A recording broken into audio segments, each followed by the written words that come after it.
இன்றைக்கி 2வது நாளாக ஹெல்த்தி பிரேக்ஃபாஸ்ட்டில் வந்து என்னன்னு சொல்லி பார்த்தீங்கன்னா ராகி கூழ் காய்ச்ச போகிறேன். இந்த ராகி வாங்கிட்டு வந்து நல்லா கழுவி முளைக்கட்டி வச்சு அதை வந்து வெயிலில் நல்லா உணர்த்திட்டு பவுட்ரு பண்ணி அதை அந்த மாவு தான் நல்லா கரைச்சி வச்சுருக்கேன். இங்கே பார்த்தீங்கன்னா தண்ணி கொதிச்சிட்ருக்கு. தண்ணியிலே வந்து லைட்டாக உப்பு போட்டாச்சு. தண்ணி வந்து நல்லா வந்து பபிள்ஸ் வந்து டபக் டபக் டபக் நல்லா கொதிக்கும்.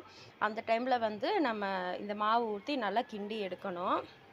பார்த்தீங்கன்னா இப்போ வந்து மாவு சேர்த்தாச்சு. சேர்த்திட்டு ஒரு 2 நிமிஷத்துக்கு ஒருக்கா இந்த மாதிரி வந்து நல்லா வந்து கிண்டி விட்டுட்டே இருக்கணும்.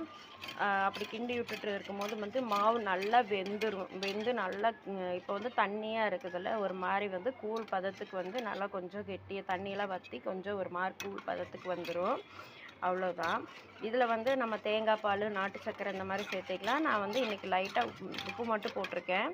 அதில் வந்து தயிர் ஊற்றி பச்சை வெங்காயம் வச்சு சாப்பிட்றதுக்கு எனக்கு ரொம்ப பிடிக்கும். ருத்ரன் குட்டிக்கு வந்து லைட்டாக வந்து ஸ்வீட் போட்டு கொடுத்துருவேன்.